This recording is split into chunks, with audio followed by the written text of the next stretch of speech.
Further government explanations on guidelines regarding the national anthem during sports events. Protests in several mainland cities after a fatal fire in a Xinjiang high-rise building.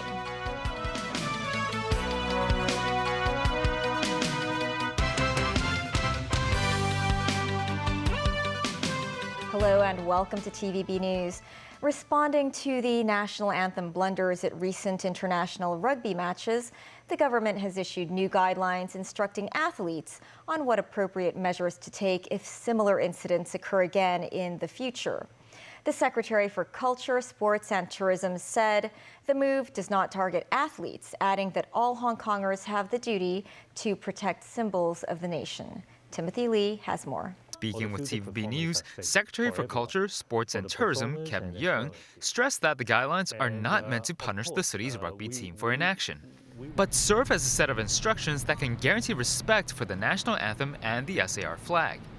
We are hoping to give some clear guidelines for the team to take note of the situation on the field, such as whether they are playing the right national anthem, and whether they are displaying the regional flag properly or Hong Kong SAR flag properly. We will also closely monitor the situation and also the broadcasting of these games. But of course, we could not 100% to monitor every single match or game over the world. We expect the Hong Kong team to do that for us, or actually for them and for Hong Kong, because it's part of all of us' duty, every citizen's duty, to ensure that our national anthem and also our regional flag are being respected at other places. He added that the government will acquire more information from the World Rugby on the case surrounding the mislabeling of the anthem. Meanwhile, in response to the Mirror concert accident on July 28th, Yeung said the government is now planning to hire third parties to inspect the hardware at concert stages after their installation by authorized personnel. The Culture and Sports Chief also said authorities will introduce new measures, including the conducting of load tests to ensure the safety of the performers. Timothy Lee, TVB News. Hong Kong today reported 8,033 new COVID infections, a drop from the day before. Just more than 500 of the cases were imported. 20 more COVID patients died. Chief Executive John Lee said in his social media post that he returned to office to work this morning after his rapid antigen test results were negative for 2 consecutive days. Lee tested positive for COVID last Sunday after he returned from the Asia-Pacific Economic Cooperation Summit in Thailand. Meanwhile, the chairman of the hospital authority, Henry Fan, today tested positive for the coronavirus. He is now undergoing quarantine. And online reservations for the BioNTech bivalent vaccine opened today. Specific groups of people, including those aged 50 or above and those aged 12 or above who have weak immunity, can choose between the bivalent and the original vaccines as their 4th booster shot. The bivalent vaccine will be administered to registrants from Thursday.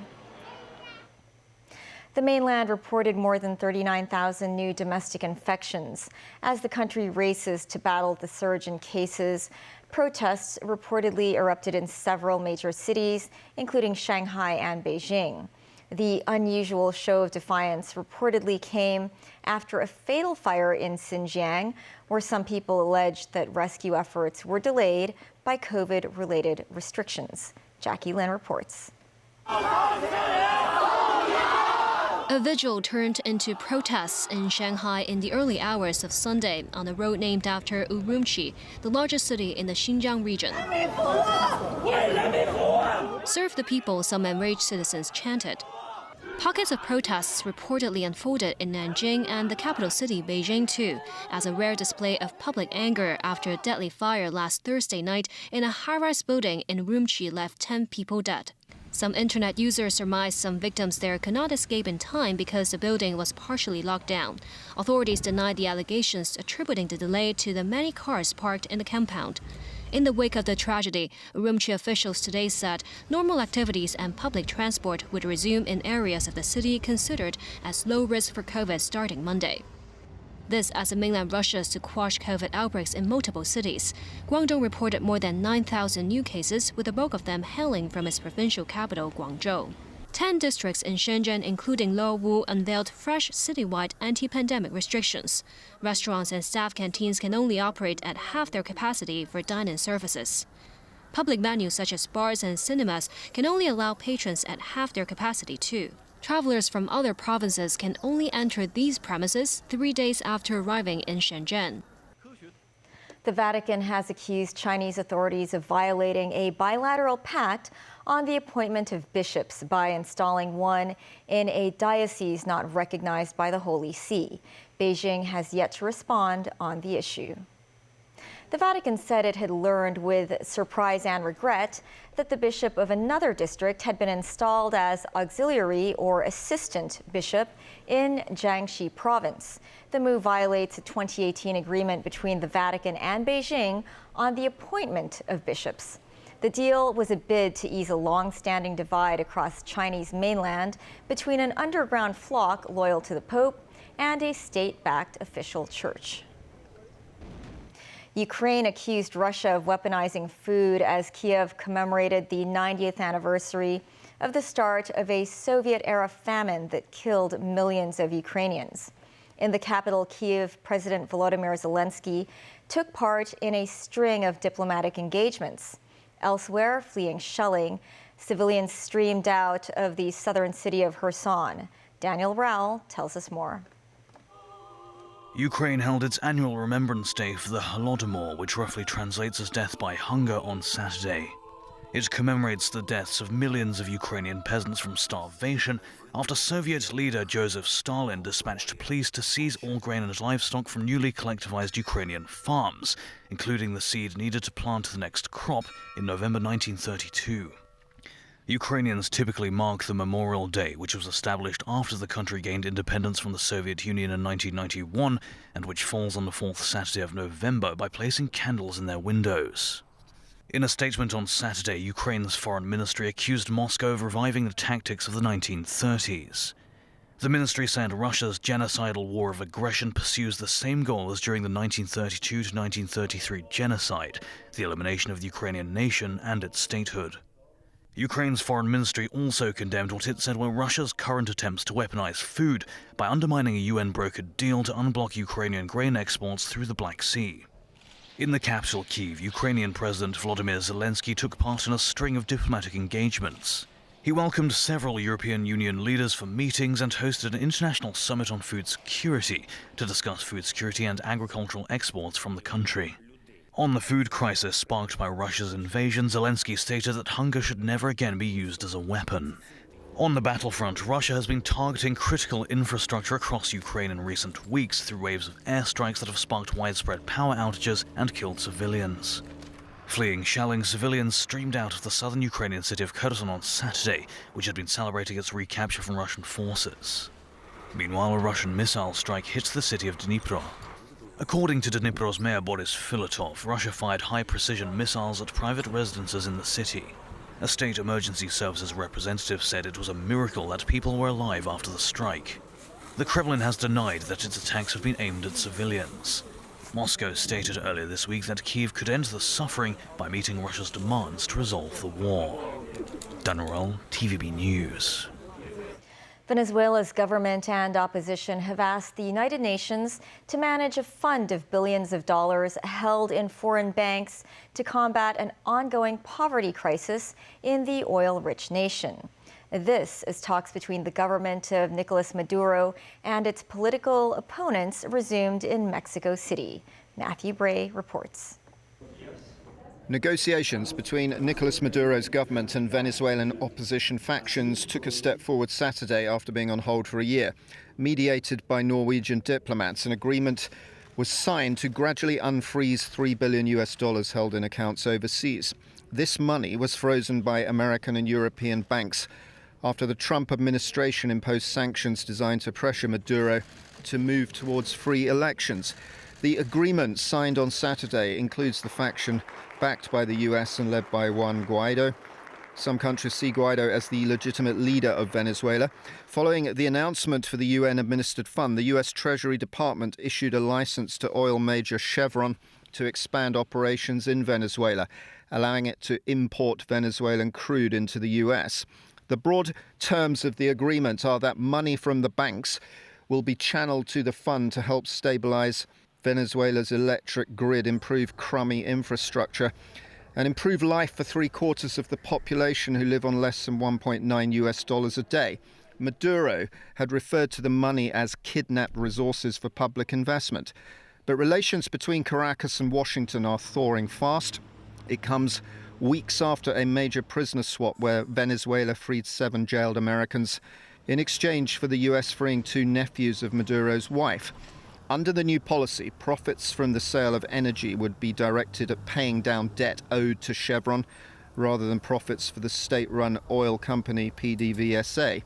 The next phase of discussions is expected to broach the subject of conditions for presidential elections that are supposed to take place in 2024, the release of political prisoners, and the unbanning of many politicians from running for office.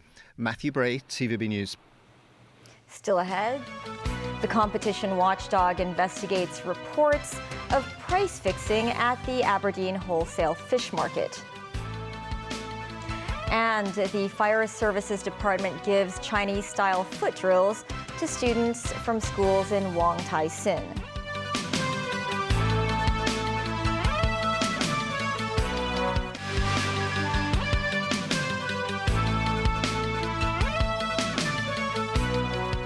Government officials have recently declared that Hong Kong is back after several mega events were successfully held in the city. The chairman of the European Chamber of Commerce in Hong Kong, however, believes there is much more work to be done. Christy Khan reports. The city's leader and top officials have repeatedly told the international community that Hong Kong is back or is returning to normalcy. In a great many ways, we are telling the world that we are back. Back in business, back in the business and pleasure of welcoming you to Hong Kong. As I like to call it, the Hong Kong On Stage Again Summit, the back to business stage, the doing business with the world stage. Given the fact that the surplus free scheme and other anti-COVID rules remain in place, is it true that Hong Kong is back to normal? In an exclusive interview, Iñaki Amadé, the chairman of the European Chamber of Commerce in Hong Kong, has a different opinion. I don't think we can say that we are fully back because we still have limitations. Zero is very important for us, for international business community, but also it's very important to remove some of the existing measures in Hong Kong that make very complicated for people that want to come to Hong Kong. He also said the surplus free scheme is not enough to retain businesses and talents in the city, adding that it's important for authorities to offer a clear roadmap so that the business community can decide what to do in the long run.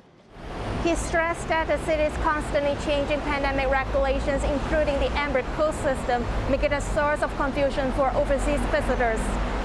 Amadé noted that speeding up the return to normalcy, such as lifting the remaining restrictions, is pivotal, saying that businesses will leave if they don't see the possibility they can operate in the way they used to do before the pandemic.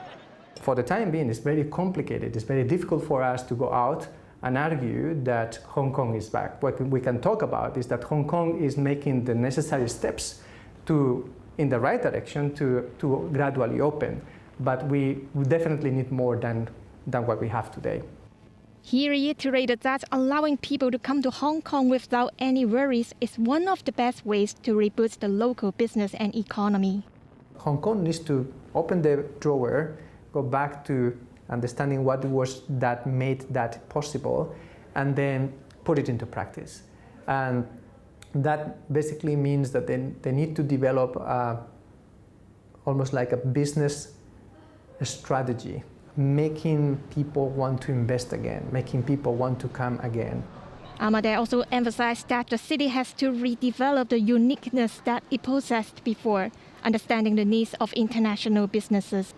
Christy Khan, TVB News. The competition watchdog sent staff to the Aberdeen wholesale fish market to investigate reports of price fixing. In a joint operation with police and other government departments, the Competition Commission spoke to some 30 wholesalers there. The watchdog said it was acting on complaints that some wholesalers engage in price fixing, which contravenes the first conduct rule under the competition ordinance. At the market, officers also made an appeal to anyone with information on price fixing to get in touch with the commission. And starting from December, the Fire Services Department will teach Chinese-style foot drills in over 30 primary and secondary schools in Wong Tai Sin. These students are the first batch to try out the basics of Chinese foot drills at the Fire and Ambulance Services Academy today. Instructed by members of the Guard of Honor, about 100 students learned how to salute, stand at attention, and swing arms. The Fire Services Department said it is set to give one lesson a week for this 3-month program.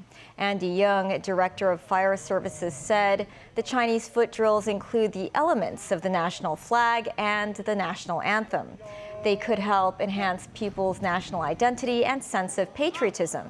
Since January 2022, the department has adopted the Chinese foot drills instead of their British counterpart. That's the news. Pearl Mag is up shortly. See you then.